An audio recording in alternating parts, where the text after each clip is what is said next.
देर का इंतजार और 2 घंटे का वक्त और 3 बजे वो प्रेस कॉन्फ्रेंस शुरू हो जाएगी और उसके बाद तारीखों का ऐलान हो जाएगा। प्रेम शुक्ला जी भी हमारे साथ जुड़े हुए हैं। प्रेम शुक्ला जी, मैं पहले आपका रिएक्शन इसलिए चाहती हूँ क्योंकि यहाँ बिगुल बजेगा और वहां पर ये जो फाइट है वो और तगड़ी हो जाएगी। शुरुआत तो इनफैक्ट कल ही से हो चुकी थी। जी नहीं, स्वाभाविक तौर पर भारतीय जनता पार्टी का नेतृत्व और भारतीय जनता पार्टी का हर कार्यकर्ता अब की बार 400 पार के लक्ष्य को पूरा करने के लिए जो है कृत संकल्प है। और आदरणीय नरेंद्र मोदी जी ने 2014 में जब संकल्प लिया तो 272 प्लस तो हम 282 हो गए। जब 2019 में संकल्प लिया 300 प्लस तो हम 303 हो गए। इस बार के भी संकल्प को साकार करने के लिए हमारे कार्यकर्ता परिश्रम की पराकाष्ठा करेंगे। हमारे नेतृत्व ने जिस तरह से जो है पूरे देश में विकास कार्यों को गति दी है, जिस तरह से सबका साथ, सबका विकास, सबका विश्वास, सबका प्रयास की पराकाष्ठा सतीश जी ने किशोर इसी पर एंड किया था कि वो परसेप्शन वो परसेप्शन बनाने की जो कला है वो विपक्ष के पास नहीं है, वरना ये चुनाव किसी और तरीके के होते। मैं चाहती हूँ सतीश जी आप कंप्लीट कर ले उस बात को। देखिए, मैं कतई नहीं कहता, इसमें आप थोड़ा समय दीजिए, ये कतई नहीं कहता कि डिलीवरी में, ट्रांजैक्शन में और उसमें भारतीय जनता पार्टी की सरकार ने काम किया है, लेकिन ऐसा नहीं है कि मुद्दे नहीं हैं। मुद्दे में आपको चाहे बेरोजगारी का इतना ये डंका पीटते हैं, वो एक मुद्दा हो सकता था। आबादी, आरक्षण, ओबीसी, जाति गणना, क्रोनी कैपिटलिज्म, गरीबों का विभाजन, मुस्लिम हिंदू विभाजन, किसान, महंगाई, ये मुद्दे हैं। लेकिन सामने आपने कहा ना पब्लिसिटी की भी प्रकाष्ठा है और डिलीवरी भी है। डिलीवरी में क्या क्या है वो देख लेते हैं। डिलीवरी में है, मोदी की गारंटी है, विकसित भारत का सपना है। फिर आपको देखिएगा कि हम जो देखते हैं लाभार्थी जो जिसको बोलते हैं, कई तरह के लाभार्थी हैं, उनकी सारे इन्होंने चुनाव प्रचार खत्म कर दिया है। आपको शायद मालूम हो या ना हो, सारे सम्मेलन, सारे जोड़ तोड़ सब हो गए। जोड़ तोड़ गलत शब्द बोल रहा हूँ, बहुत सारे कॉन्फ्रेंस हुए हैं जो मुझे जानकारी है। और जैसे कि इसमें ये कहते हैं, और उसके ऊपर जो हम जो कहते हैं ना कि मोदी का परिवार, अब क्या है कि फ्रीबी का एक शब्द लेते हैं। फ्रीबी भाजपा दे रही है, बहुत सारी चीज़ें दी है, देना भी चाहिए, बहुत चीज़ है। और दूसरे में तो फिर वो पब्लिसिटी के लेवल पर आता है तो वो मोदी जी की गारंटी हो जाती है, और दूसरे की आ जाती है तो वो पब्लिसिटी, वो फ्री भी होती है, जो कि तर्कसंगत नहीं लगता है। तो ये पब्लिसिटी के प्रकाष्ठा पे भी है, डिलीवरी भी है। और जैसा मैंने आपसे पहले कहा कि जो विपक्ष का गठबंधन है, आज है, कल शाम में नहीं है, परसों है, 3 टूट हो चुकी है। ज्यादा से ज्यादा क्या गठबंधन हुआ? मशीनरी वो दो राज्यों में, दो राज्यों है, और दूसरी तरफ जो है। किशोर एक बात बोलना चाहता हूँ, बिहार में बड़ा डंका पीटा जा रहा, महागठबंधन और ये और वो, इतनी बड़ी रैली हुई, वहाँ पर लिफ्ट ऑफ भी इनको मिल सकता था। लेकिन जो सबसे आसान जगह जहाँ पर सीटों का बंटवारा हो सकता था, INDIA में, जिसको आप लोग इंडी बोलते हो, वहाँ पर तो नहीं हुआ अभी तक। महाराष्ट्र में नहीं हुआ, जो सस्पेक्ट स्टेट हो सकते थे। तो ये चीज़ें खड़ी की जाती है और आपके खड़ा होने से पहले उस पर भारतीय जनता पार्टी की जो चुनावी मशीन है और ऊपर खड़ी हो जाती है और काम भी करती है। ऐसा नहीं है अभी, अब इलेक्टोरल बॉन्ड का मुद्दा बनने को तो बना सकता है, जब बोफोर्स बन सकता है तो ये भी बन सकता है, लेकिन नहीं बन पाएगा, हम ये कह रहे हैं। और आज इनफैक्ट जब आप बात कर रहे हैं, महाराष्ट्र का आपने जिक्र किया अक्कू जी, महाराष्ट्र में आज राहुल गांधी होंगे, वहाँ पे तेजस्वी यादव भी होंगे आरजेडी के, और तमाम दूसरे बड़े कल वो दिन है। लेकिन आज भी इसी बात को लेकर संशय बना हुआ है कि कहीं कोई गठबंधन रहेगा कि नहीं रहेगा, जो सतीश जी कह रहे हैं। एक रैली बुलाने में इनको 17 महीने लगे, तो क्या चुनाव? मैं तो कहता हूं कि ये दुनिया का सबसे एक तरफा चुनाव है, सबसे बड़ा चुनाव, सबसे एक तरफा चुनाव, और शायद वर्तमान स्वरूप में यह अंतिम चुनाव है। बाद में आप देखिएगा कि महिला के आरक्षण भी आ जाएगा, फिर पॉपुलेशन काउंट भी हो जाएगा, फिर कंस्टिट्यूएंसी बदल जाएगी। ये मौका यही है जो कि ये चुनाव का निर्धारण है। और मैं तो कभी कभी मुझे लगता है कि वर्तमान स्वरूप में ये डेमोक्रेसी मनोज काका भी हमारे साथ जुड़ चुके हैं। मैं चाहती हूँ मनोज काका भी इस पर अपनी बात रखे, अक्कू श्रीवास्तव भी, लेकिन हम कुछ डेटा दिखा देना चाहते हैं आपको एक बार। यहाँ बिहार की बात की सतीश जी ने कि बिहार में भी मौका था, वहां पर भी नहीं हुआ। ये बिहार, दिल्ली, गुजरात ऐसे राज्य जहां ये क्लीन स्वीप हो गई थी पिछली बार, बिहार में सिर्फ एक सीट बिहार, दिल्ली, गुजरात में सब मिला के सिर्फ एक सीट, सिर्फ किशनगंज सिर्फ एक पिछली बार जीती थी। तो दिल्ली में पिछली बार एक चरण में चुनाव हुआ था, वो एक ही चरण में इस बार भी होना ही चाहिए, क्योंकि दिल्ली में ऐसी कोई दिक्कत नहीं हो सकती।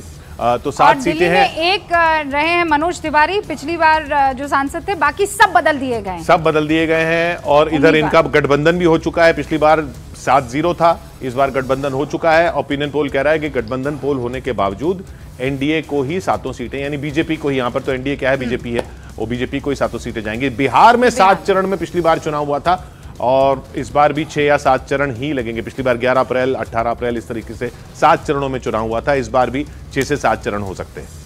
अच्छा, और 2019 में किस तरीके का रिजल्ट 39-1, वही जो एक जो है, जो किशनगंज को छोड़ दीजिए, किशनगंज जो कांग्रेस जीती थी, उसके अलावा कुछ नहीं हुआ। 39 सीटें यहाँ बीजेपी प्लस को आई थी। इस बार भी क्या मेगा ओपिनियन पोल ऐसा ही कुछ दिखा रहा है? एनडीए को एक सीट कम दिखा रहा है यहाँ पर, इंडिया गठबंधन को 2 सीटें मिलने का अनुमान। हालांकि अभी तक वहां पर किसी तरह का कोई शेयरिंग नहीं हुआ है, ना कैंडिडेट अनाउंस हुए हैं, लेकिन 2 सीटें यहाँ पर। विक्रांत भी हमारे साथ बने हुए हैं, जरा उनका रुख कर लेते हैं। गुजरात जो है वो एक चरण में होता है, इस बार भी एक ही चरण में होना चाहिए। और गुजरात की जो 26 सीटें हैं, पिछली बार भी पूरा क्लीन स्वीप हुआ था। इस बार भी जो अनुमान है ओपिनियन पोल का, वो यही कहता है कि 26-0 ही हो सकता है इस बार भी। तो ये ऐसे राज्य जो मशीनरी की बात कर रहे हैं कि वो खड़ा नहीं हो पा रहा है, विपक्ष, सतीश जी ने बोला, ये बार बार ये कोई एक आकलन नहीं है। और मैं ये भी नहीं कहूँगा कि ये कोई एक तरफा आकलन भी नहीं है। मतलब ठीक है, जो समर्थक है उनका तो आकलन ये हो सकता है कि भाई एक तरफा चुनाव चल रहा है, लेकिन जो समर्थक नहीं है रूलिंग गठबंधन के, उनका भी आकलन इसी तरीके का दिख रहा है। वो भी ये बात मानेंगे। और मनोज काका, आप लड़ने के लिए सिपाही हैं, वॉरियर हैं, आप लड़ के ये बातें कह सकते हैं, लेकिन लब्बो लुबाव यही निकल कर आता है कि इंडिया, जब ये शब्द कॉइन किया गया था, जब आपकी अलायंस एक साथ इकट्ठा हुई थी, तब लगा था कि इस बार फाइट होगी, इस बार लगेगा कि मोदी वर्सेस पूरा विपक्ष यहां पर खड़ा हुआ है। लेकिन आते आते चुनाव छिन्न भिन्न है। पश्चिम बंगाल अपनी राह पर है, पंजाब अपनी राह पर है, एक आध जगह पर आप लोगों का गठबंधन हुआ, बस वही है।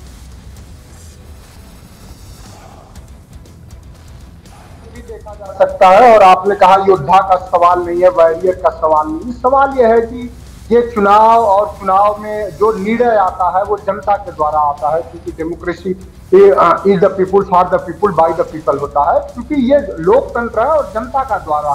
तो कोई के किसी के कहने से या किसी के संकल्प भर ले लेने से, संकल्प तो इस तरह के भी लिए गए कि 2 करोड़ रोजगार हर साल देंगे, संकल्प तो ये भी लिया गया कि किसानों की आय दोगुनी हो जाएगी, संकल्प तो ये भी लिया गया कि 1 सर के बदले 10 सर लाएंगे। और हकीकत का जब आप आकलन करेंगे तो पाएंगे कि रेजिकाला जैसे चौकी जो हमारी थी आज हमारे कब्जे में नहीं है। तो संकल्पों के बरक्स झूठ और विज्ञापनी विकास को और विज्ञापनी वैभव को ही अगर देश की संपन्नता समृद्धि मान लिया जाए, तो यकीन करें हम लोग तो गांव गरीब और जो तबका हक के हाशिए पर है उसके बीच से निकले हैं और उसी के बीच में रहते हैं। हम लोग देख रहे हैं ऐसा कुछ नहीं है। जो भारतीय जनता पार्टी, इतना सारे आपने आंकड़े प्रस्तुत किया, मैं जो आंकड़े दूंगा अगर कहीं झूठ होगा तो जरूर रोकिएगा। ये सच है कि 2014 के बाद भारतीय जनता पार्टी ने इस देश में गोवा से लेके और मणिपुर तक, जहां उसकी सीट कांग्रेस के बरक्स चाहे और दलों के बरक्स कम थी, लेकिन सरकारें वहां पर वो जनादेश से नहीं धनादेश से खरीदा। जिस तरह से 9 सरकारों को, चाहे वो महाराष्ट्र का उदाहरण हो, पिछले बार चाहे मध्य प्रदेश का हो, चाहे मणिपुर। मनोज जी सवाल आप लोकसभा की बात कीजिए ना। रूबिका सुनिए, अब जो सरकारें धनबल के आधार पर खरीदते हो, जो कंपनियों से ईडी और सीबीआई के बल पे चंदा लेते हो, वो कह रहे हैं कि उनकी बहुत व्यापकता है और मोदी जी जो संकल्प ले, मोदी का लिया हुआ हर संकल्प झूठ है। नहीं तो आप अगर ये सारी बातें सही हैं, बार बार यही सवाल होता है कि आपकी जो अगर सारे इल्जाम सही हैं तो फिर वोट कैसे जुटा लेते हैं इतनी बड़ी तादाद में बीजेपी? क्योंकि मशीनरी है यहाँ पर। पॉइंट ये सवाल आपसे ये पूछा गया कि मशीनरी के जो उनकी मशीनरी उनके मुकाबले आप एकजुट तक नहीं दिख रहे हैं, आप उस तरीके से नहीं दिख रहे हैं कि ये लड़ने के लिए तैयार हैं। विवेक जी देखिए, इसमें 2 चीजें हैं। आपका सवाल वाजिब है, मैं खत्म कर दूं जरा, अगर 1 मिनट दीजिए तो मैं खत्म कर दूंगा। ये 30 सेकंड मनोज काका, 1 मिनट नहीं 30 सेकंड मनोज काका। उसके बरक्स आप आंकड़ों में भी जाइए, 65% अभी आज भी वोट भारतीय जनता पार्टी के खिलाफ इस देश में पड़ता है। तो अभी आज भी लोग समता, बंधुत्व और लोकतांत्रिक मूल्यों को मानने वाले हैं। बीजेपी के चंदाखोरों के नफरत के व्यवहार का कोई समर्थक नहीं है इस देश में। ये बीजेपी के चंदाखोर, यही तो बात है ना, वो बीजेपी के चंदाखोर, और वो आपको कह रहे हैं कि हमने तो सिर्फ 6000 करोड़ के इलेक्टोरल बॉन्ड लिए, बाकी 14000 करोड़ तो ये 200 ऊपर सीट वाले लेकर गए हैं। तो चंदाखोर तो आपकी तरफ भी आ गए, मतलब वो उनको दे तो चंदाखोर और आपको दे तो चंदा मामा, ऐसे थोड़ी ही चलेगा। नहीं, बिल्कुल नहीं चलेगा। आपको पूछना चाहिए ना कि जिस फ्यूचर गेमिंग के पास 2 अप्रैल 2022 को ईडी जिसकी संपत्ति 409 करोड़ की जब्त करती है और वो 100 करोड़ का फिर चंदा बीजेपी के इलेक्टोरल फंड 5 तारीख को खरीद लेती है, तो पूछिए ना कि ऐसा क्यों हुआ। नहीं, आपने पूछ ही लिया है, मैं आपका जवाब बिल्कुल सवाल डायरेक्ट कर देती हूँ। प्रेम शुक्ला जी यहाँ पर बैठे हुए हैं। प्रेम शुक्ला जी, विवेक जी बस एक देखिए, अब जिस तरह के शब्दों का प्रयोग किया है, जिस तरह के चंदा शब्दों का प्रयोग किया, मनोज जी सुन लीजिए। मुलायम सिंह यादव जो हैं वो क्या बाहुबल से कि धन बल से बसपा को तोड़ा था उन्होंने? बसपा के सारे विधायक जब टूट कर आए थे, मुलायम सिंह यादव को 2003 में बहुमत दिया था, जनादेश था। लेकिन उन्होंने क्या, अनिल अंबानी को जब उन्होंने संसद में भेजा था तो क्या लिया था? दादरी वाली परियोजना की सीबीआई जांच हुई थी कि नहीं हुई थी? 35,000 रुपए में लखनऊ में किस जमाने में जो है बंगला बन जाता था, मुझे बता दीजिए जरा। सीबीआई के क्लोजर रिपोर्ट में 35,000 रुपए में लखनऊ में बंगले का निर्माण है। इससे अधिक भ्रष्टाचारी क्या हो सकता है? और आपकी स्थिति ये थी कि सीबीआई डंडा लेके बैठ गई और मुलायम सिंह यादव मनोज जी, आपने पूरी बात रखी, वो आपके बीच में नहीं बोले थे। आप अपनी बारी का इंतजार कीजिए, पहले उनको बोल लेने दीजिए। दोनों की आवाज का एक सेकंड। हाँ, पहले प्रेम शुक्ला जी को अपनी बात रख लेने दीजिए, वो आपके बीच में नहीं बोलेगी। आप भी जानते हैं मनोज भाई, पूरा मौका मिला है आपको। पहले प्रेम शुक्ला बोल दे, उसके बाद आपको मैं मौका दूंगी।